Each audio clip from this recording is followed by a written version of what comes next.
Bismillahirrahmanirrahim. My dear first year students, Assalamu alaikum. Today is my online first class with you. Hope you are well. I am Maimuna Yasmin, lecturer in English, Kalshan Naiwalo Mohila Degree College. I'll teach you from first paper, English first paper today. Before going to the lesson, I will introduce you with the syllabus and the question. So students, look at this. This is your questions, what you get in the questions. তোমাদের প্রথম যেটা থাকবে সেটা হলো reading টেস্টে 60 marks থাকবে। Are reading টেস্টের প্রথম কোশ্চেন থাকবে বই টেক্সট বুক থেকে একটা প্যাসেজ থেকে কোশ্চেন থাকবে, multiple choice question for 5 marks and comprehension questions, that means open ended questions, মানে কোশ্চেন আনসার ফর 10 মার্কস। তোমাদের এমসিকিউ 5টা কোশ্চেন থাকবে, 5টার উত্তর করতে হবে, যার মধ্যে থাকবে 5 নাম্বার। এরপর 5টা কোশ্চেন আনসার লিখতে হবে। For each question 2 marks, you will get 10 marks, মানে 10 মার্কস থাকবে, কোশ্চেন থাকবে 5টা। কোশ্চেন নাম্বার 2, ইনফরমেশন ট্রান্সফার থাকবে অথবা তোমাদের ফ্লো চার্ট থাকবে। ইনফরমেশন ট্রান্সফারে তোমাদের কিছু ইনফরমেশন দেয়া থাকবে একটা চার্ট আকারে। সেই ইনফরমেশনের উপর বেস করে তোমাকে যে ব্ল্যাঙ্ক দেয়া থাকবে সেই ব্ল্যাঙ্কে ইনফরমেশন দিয়ে ফিল আপ করতে হবে। আর যদি ফ্লো চার্ট হয়, যে কোনো একটা আসবে তোমাদের, যদি ফ্লো চার্ট হয় তোমাদের ফ্লো চার্টটা থাকবে কোনো ব্যক্তি বা বস্তু বা যে প্যাসেজটা থাকবে সেই বিষয়ের উপরে কোনো কিছু থাকলে সেটার থেকে তোমাদের 6টা বক্স দেয়া থাকবে। 6টা বক্সের মধ্যে প্রথম বক্সে তোমাদের একটা এক্সাম্পল দেয়া থাকবে, সেটার উপরে বেস করে তোমার বাকি বক্সগুলো ক্রোনোলজিক্যালি ফিল আপ করতে হবে। যেমন মনে করো কোনো ব্যক্তির একটা কোয়ালিটি দেয়া থাকলে পরের বক্সগুলো তার কোয়ালিটি দিয়ে লিখতে হবে। যদি কোনো অ্যাকশন দিয়ে লেখা থাকে তাহলে পরের বক্সগুলো ওই ব্যক্তির অ্যাকশন একের পর এক তোমাদের লিখতে হবে। কোশ্চেন নাম্বার 3 থাকবে সামারি। একটা প্যাসেজ দেয়া থাকবে, সিন প্যাসেজ মানে তোমাদের ফার্স্ট পেপার টেক্সট বুক থেকে একটা প্যাসেজ দেয়া থাকবে, সেটার একটা সামারি লিখতে হবে, সেটা সামারাইজ করতে হবে, তার জন্য তোমাদের থাকবে 10 marks. Question number 4, cloze test with clues, যেটা তোমরা এসএসসিতে অলরেডি করে এসেছো, যে ক্লোজ টেস্ট থাকবে দুটো, তোমাদের 10টা গ্যাপ দিয়ে একটা প্যাসেজ থাকবে এবং তার জন্য কিছু ক্লু দেয়া থাকবে উপরে ওয়ার্ড বা ফ্রেজ আকারে। সেই ওয়ার্ড বসিয়ে তোমাকে গ্যাপগুলো ফিল আপ করতে হবে। তার জন্য তোমার 10টা গ্যাপের জন্য 0.5 করে তোমার থাকবে 5 numbers. Then question number 5, cloze test without clues, যেখানে তোমাদের একটা প্যাসেজ থাকবে, প্যাসেজটায় 10টা গ্যাপ দেয়া থাকবে আর এই গ্যাপের জন্য কোনো ক্লু তোমাদের দেয়া থাকবে না বা ওয়ার্ড দেয়া থাকবে না, সেটা তোমাদের নিজের থেকে ফিল আপ করতে হবে। আর এর প্রত্যেকটা গ্যাপের জন্য তোমাদের 1 মার্ক করে থাকবে 10 মার্কস। তাহলে তোমাদের কোশ্চেন নাম্বার 5-এ থাকছে 10 মার্কস। না, কোশ্চেন নাম্বার 6 থাকবে তোমাদের রিঅ্যারেঞ্জিং সেন্টেন্স। 10টা সেন্টেন্স দেয়া থাকবে একটা কিছুর উপরে, একটা টপিকের উপরে বা কোনো ব্যক্তির উপরে বা কোনো স্টোরির উপরে, সেটাকে তোমাকে ক্রোনোলজিক্যালি অর্থপূর্ণ আকারে যে সেন্টেন্সগুলো পরপর আসে সেটা সাজিয়ে লিখতে হবে, সেটাই হবে রিঅ্যারেঞ্জিং সেন্টেন্স। আর সেন্টেন্স থাকবে তোমাদের 10টার জন্যে সাজিয়ে লিখতে পারার জন্য তোমাদের থাকবে 10 মার্কস। দেন থাকবে রাইটিং টেস্ট, যেটার মধ্যে তোমরা পাবে 40 মার্কস। আর এটার মধ্যে কোশ্চেন কি থাকবে দেখো। কোশ্চেন নাম্বার 7 থাকবে রাইটিং প্যারাগ্রাফ, কোনো একটা বিষয়ের উপর প্যারাগ্রাফ লিখতে হবে। প্যারাগ্রাফ লিখতে তোমাদের প্যারাগ্রাফ কোশ্চেন আকারে দেয়া থাকবে, তার একটা টপিক সেন্টেন্স বা টপিক ওয়ার্ড তোমাকে লিখতে হবে, দ্যাট মিনস একটা টপিক লিখতে হবে। দেন প্যারাগ্রাফটা তোমাকে বিল্ড আপ করতে হবে। Question number 8, completing story. এই কমপ্লিটিং স্টোরিতে তোমাকে দেয়া থাকবে the beginning of the story in some sentences, কয়েকটা সেন্টেন্সে তোমাকে স্টোরিটার বিগিনিংটা দেয়া থাকবে, তারপর তোমাকে সেটা বিল্ড আপ করতে হবে। এই কমপ্লিটিং স্টোরিটা কোনো একটা ব্যক্তির স্টোরি হতে পারে, কোনো একটা ইমেজিনারি স্টোরি হতে পারে, কোনো একটা নীতি গল্প হতে পারে, তো সেটা তোমাকে বিল্ড আপ করতে হবে। Question number 9, informal letters or emails. হয় তোমাদের লেটার থাকবে, না হয় ইমেল থাকবে। ইনফর্মাল লেটার থাকলে লেটার লিখতে হবে, অথবা ইমেল থাকলে ইমেল লিখতে হবে। Question number 10, analysing graph or chart or map. Graph দেয়া থাকবে অথবা চার্ট দেয়া থাকবে, যেটা তোমরা অলরেডি এসএসসিতে করে এসেছো। এই গ্রাফ থেকে যে কোনো একটা বিষয়ের উপরে, একটা রিপোর্টের উপরে বা একটা কোনো কিছুর উপরে তোমাদের একটা গ্রাফ দেয়া থাকবে, সেই গ্রাফটাকে তোমাকে ডেসক্রাইব করতে হবে একটা টপিক সেন্টেন্স দিয়ে, কয়েকটা সাপোর্টিং সেন্টেন্স দিয়ে, আর একটা কনক্লুডিং সেন্টেন্স দিয়ে। আর এটার জন্য তোমাদের থাকবে 10 মার্কস। কোশ্চেন নাম্বার 11 থাকবে থিম, মানে অ্যাপ্রিসিয়েটিং স্টোরিজ অর পোয়েমস। একটা কবিতার কিছু লাইন থাকতে পারে অথবা একটা গল্প থাকতে পারে, যেটা তোমাদের থিমটা লিখতে হবে উইদিন 50 ওয়ার্ডস, 50 ওয়ার্ডের মধ্যে। এই হলো তোমাদের কোশ্চেনের ধারা। Now go to your lesson. Unit 1, Lesson 1. Unit 1 is about people or institutions making history. তোমাদের Unit 1 আছে people or institutions making history নিয়ে, তার Lesson 1 নিয়ে আজকে আমরা পড়ব। Nelson Mandela from apartheid fighter to president. Nelson Mandela, যিনি অ্যাপার্থিড fighter থেকে, মানে বর্ণবাদ সংগ্রামকারী থেকে একজন প্রেসিডেন্ট হয়েছিলেন। Now go to the passage, read the passage thoroughly. Nelson Mandela guided South Africa from the shackles of apartheid to a multiracial democracy as an icon of peace and reconciliation who came to embody the struggle for justice around the world. Nelson Mandela, যিনি পরিচালনা করেছিলেন south আফ্রিকাকে কিসের মধ্য থেকে, যে বর্ণবাদের শৃঙ্খল থেকে বহুজাতিক গণতন্ত্রের দিকে, যিনি একজন আইকন ছিলেন কিসের, পিস অ্যান্ড রিকনসিলিয়েশন, মানে শান্তি এবং সমঝোতার একজন প্রতীক ছিলেন, যিনি, যার জন্মই হয়েছিল, যিনি এসেছিলেন বিশ্বব্যাপী ন্যায়ের পক্ষে সংগ্রামের মূর্ত প্রতীক হিসেবে। Imprisoned for nearly 3 decades for his fight against white minority rule, Mandela never lost his resolve to fight for his people's emancipation.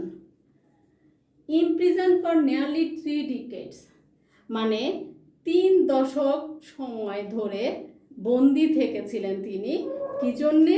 For his fight against white minority rule, মানে সংখ্যালঘু শ্বেতাঙ্গ শাসনের বিরুদ্ধে সংগ্রাম করার ফলে উনি 3 দশক সময় পর্যন্ত বন্দি ছিলেন। তবুও তিনি তার দৃঢ়তা বা প্রতিজ্ঞা হারাননি যে তাদের বিরুদ্ধে সংগ্রাম করতে। Next, he was determined to bring down apartheid while avoiding a civil war. গৃহযুদ্ধ এড়ানোর সময়ও তিনি তার এই প্রতিজ্ঞা থেকে সরে দাঁড়াননি। His prestige and charisma helped him to win the support of the world. তার আত্মসম্মানবোধ এবং তার যে মহিমা, তার যে চারিত্রিক মহিমা, সেটাই তাকে সাহায্য করেছিল পৃথিবীর সমর্থন অর্জন করতে। এর পরের প্যারায় দেখো, তিনি নিজে বলেছেন, কি বলেছেন সেটা ইনভার্টেড কমায় আছে। I hate race discrimination most intensely and in all it's manifestations. আমি ঘৃণা করি রেস ডিসক্রিমিনেশন মানে বর্ণবাদকে বা বর্ণ বৈষম্যকে এবং এর সকল আঙ্গিককে, মোস্ট ইন্টেন্সলি মানে তীব্রভাবে ঘৃণা করি। I have fought it all during my life. I will fight it now and will do until the end of my days. তার মানে I fought it all during my life মানে আমি এটার বিরুদ্ধে সব সময় সংগ্রাম করে গেছি। I will fight it now আমি এখনো সংগ্রাম করব and will do so until the end of my life আমার জীবনের শেষ দিন পর্যন্ত আমি সংগ্রাম করে যাব। Mandela said in his acceptance speech on becoming South Africa's first black president in 1994 মানে 1994 সালে প্রথম কৃষ্ণাঙ্গ প্রেসিডেন্ট হয়েছিলেন নেলসন ম্যান্ডেলা এবং সেই স্বীকৃত প্রেসিডেন্টের বক্তৃতায় উনি কি বলেছিলেন তার বক্তৃতায় দেখো, the time for the healing of the wounds has come, ক্ষত শুকানোর বা নিরাময়ের সময় এসেছে। The moment to bridge the chasm that divide us has come, বিভেদ সৃষ্টিকারী ফাটল বা ব্যবধান দূর করার সময় এসে গেছে। যে বিভেদ সৃষ্টি হয়েছে বা বিভেদ সৃষ্টি করা হচ্ছে তার ফাটল দূর করার সময় এসেছে। At last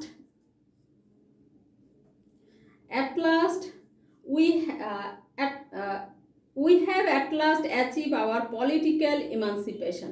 অবশেষে আমরা আমাদের রাজনৈতিক মুক্তি লাভ করেছি।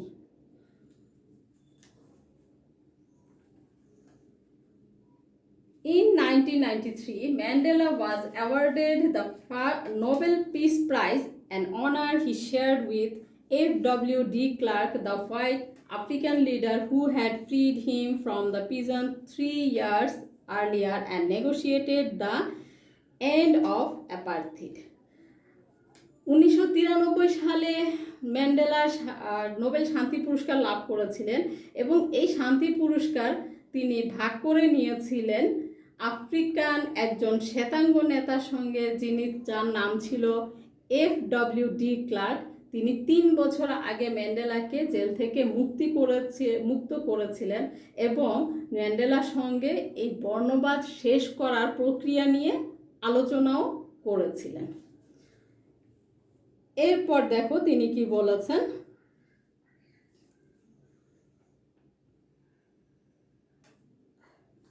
Mandela went on to play a prominent role on the world stage as an advocate of human dignity in the face of challenges ranging from political repression to AIDS. রাজনৈতিক নির্যাতন থেকে AIDS পর্যন্ত সবগুলো চ্যালেঞ্জের মুখেই ম্যান্ডেলা মানুষের আত্মমর্যাদার প্রবক্তা হিসেবে বিশ্বমঞ্চে গুরুত্বপূর্ণ ভূমিকা পালন করেছিলেন, প্রধান ভূমিকা পালন করেছিলেন, প্রমিনেন্ট রোল, প্রধান ভূমিকা পালন করেছিলেন।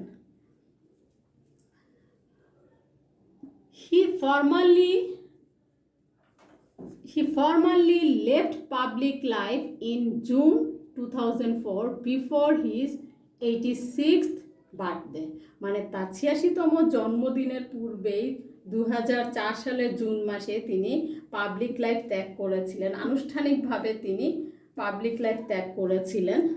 কি কথা বলে একটু দেখো, টেলিং হিজ অ্যাডোরিং কান্ট্রিম্যান, তার যে অনুসারী তাদেরকে এই কথা বলে, সে কি কথা বলে করেছিলেন, ডোন্ট কল মি, আমাকে ডেকো না, আই উইল কল ইউ, আমি তোমাদের ডাকব।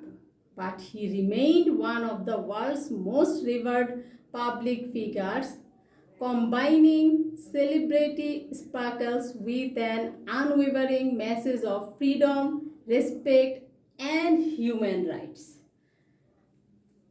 তিনি বলেছিলেন যে আমাকে ডেকো না, আমি তোমাদের ডাকব।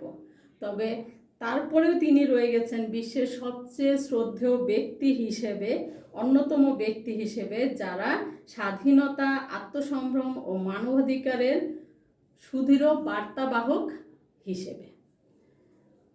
এরপর তিনি কি বলেছেন বা তার সম্পর্কে কি বলা হয়েছে একটু দেখো। He is at the epic centre of our time.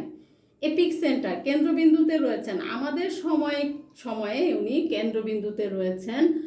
Hours in south Africa, আমাদের সাউথ আফ্রিকার সময় তিনি কেন্দ্রবিন্দুতে রয়েছেন। অ্যান্ড ইউর্স, এবং তোমাদের সময়ও তিনি কেন্দ্রবিন্দুতে রয়েছেন। whenever you are Navid Godmeyer, the South African writer and Nobel laureate for literature once remarked. Nadim গডিমায়ার তিনি বলেছিলেন, দেখো, সাহিত্যে যিনি নোবেল পুরস্কার পেয়েছিলেন, দক্ষিণ আফ্রিকার একজন লেখক, তিনি নেলসন ম্যান্ডেলা সম্পর্কে বলেছেন যে তিনি আমাদের কেন্দ্রবিন্দুতে রয়েছেন, সাউথ আফ্রিকার কেন্দ্রবিন্দুতে রয়েছেন, এবং আপনারা যেখানে আছেন সবার কেন্দ্রবিন্দুতে রয়েছেন। এরপরের প্যারায় দেখো কি বলা হয়েছে। Charged with capital offence in the 1963 Revonia trial, his statement from the dock was his political testimony. During my lifetime, I have dedicated myself to the struggle of the African people. I have fought against white domination and I have fought against black domination. 1963 সালের রিভোনিয়া ট্রায়ালে সর্বোচ্চ অপরাধের দায়ে তিনি যে অভিযুক্ত হয়ে আদালতে কাঠগড়ায় উঠেছিলেন, সেই কাঠগড়ায় তিনি তার বিবৃতিতে বলেছিলেন, সেটাই তার রাজনৈতিক প্রমাণপত্র। আর সেখানে তিনি বলেছিলেন, আমি আমার জীবদ্দশায় আফ্রিকান লোকদের সংগ্রামে নিজেকে উৎসর্গ করেছি। আমি লড়াই করেছি শ্বেতাঙ্গদের কর্তৃত্বের বিরুদ্ধে, আর আমি লড়াই করেছি কৃষ্ণাঙ্গদেরও একতরফা কর্তৃত্বের বিরুদ্ধে। এরপর তিনি কি বলেছিলেন দেখো। I have cherished the ideal of a democratic and free society in which all persons live together in harmony and with equal opportunities, he told the court. কোর্টে তিনি আরও বলেছিলেন, আমি এমন গণতান্ত্রিক এবং স্বাধীন সমাজের আদর্শ লালন করেছি যেখানে মানুষ বাস করবে সম্প্রীতির মাধ্যমে এবং সমান সুযোগ সুবিধা লাভ করে। It is an ideal hope to live for and to achieve, but if needs be, it is an ideal for which I am prepared to for friends and I am prepared to do. এখানে কি বলেছেন দেখো, এটাই সে আদর্শ যার জন্য এবং যা অর্জনের আশায় আমি বেঁচে আছি, তবে যদি প্রয়োজন হয় এ আদর্শের জন্য আমি মরতেও প্রস্তুত। I am prepared to die. Friends adored Mandela and fondly called him Modiba, the clan name by which he was known to people, lauded his humanity, kindness and dignity. বন্ধুদের কাছে ম্যান্ডেলার যে প্রশংসা ছিল বা ম্যান্ডেলাকে যে প্রশংসা করতেন তাকে তারা মদিবা বলে ডাকতেন, যেটা ছিল তার গোত্রীয় নেম বা গোত্রীয় নাম, গোত্রীয় উপাধি, এবং ওই নামেই তাকে সবাই চিনত। লোকেরা তাকে মানবতাবাদ, দয়াশীলতা, আত্মসম্ভ্রমবোধের ভূয়সী প্রশংসা করত।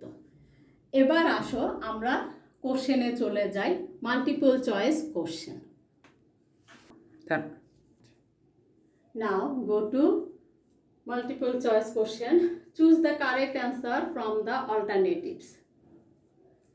The word shackle in the text refer to. shackle শব্দটার অর্থ কি বা shackle বলতে এখানে কি বোঝানো হচ্ছে এই টেক্সটে?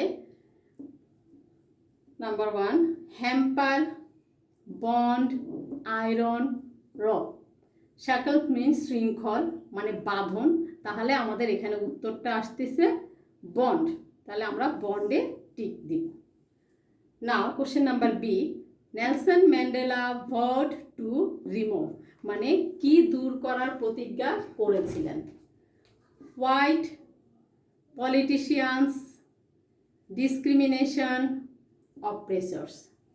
শ্বেতাঙ্গদেরকে রাজনীতিবিদদের, বিভেদ, অপ্রেসর্স নির্যাতনকারীদের। উনি যে ডিসক্রিমিনেশন, পার্থক্য, বর্ণবাদ সেটা দূর করতে চেয়েছিলেন, তাহলে হবে ডিসক্রিমিনেশন। তোমরা ডিসক্রিমিনেশনে টিক দেবে। এরপরে কোশ্চেনে যাও, what does justice refer to in lines 3? 3 নম্বর লাইনে জাস্টিস বলতে কি বোঝানো হচ্ছে? Impartiality, corruption, fair, satisfy. Justice বলতে যে সমান সুযোগ, সবার মধ্যে সমতা থাকবে, সবাই সমান সুযোগ পাবে, সেটা বোঝানো হচ্ছে, তাহলে এটা হবে ইম্পার্শিয়ালিটি। এরপর যাও question number D. The term apartheid means anxiety, partition, preparation, discrimination. Apartheid মানে কি? অ্যাপার্থিড আমরা পড়ে এসেছি বর্ণবাদ, তাহলে এখানে আছে অ্যাংজাইটি মানে চিন্তা, পার্টিশন যে ভাগ, প্রিপারেশন প্রস্তুতি, ডিসক্রিমিনেশন যে পার্থক্য বা বিভেদ তৈরি করা, সেটা তাহলে হবে discrimination. South Africa is a black dash country. South Africa black কী ধরনের কান্ট্রি ছিল? Dominated, free, inhabited, controlled. South Africa ব্ল্যাকদের কান্ট্রি ছিল, ব্ল্যাকরা অধিবাসী ছিল, তাহলে হবে এখানে ইনহেবিটেড। এর পরের কোশ্চেনে যাও, Nelson Mandela is considered as a, Nelson ম্যান্ডেলাকে কি হিসেবে চিন্তা করা হতো? Symbol of destruction, icon of love, emblem of peace and harm, epitome of democracy. Nelson Mandela গণতন্ত্রের জন্য সংগ্রাম করেছেন, তাহলে নেলসন ম্যান্ডেলাকে কনসিডার করা হতো, বিবেচনা করা হতো এপিটম অফ ডেমোক্রেসি হিসেবে। তাহলে আজকে এই পর্যন্তই। নেক্সট দিন আমরা এই লেসনের উপরে কোশ্চেন আনসার সম্পর্কে আলোচনা করব।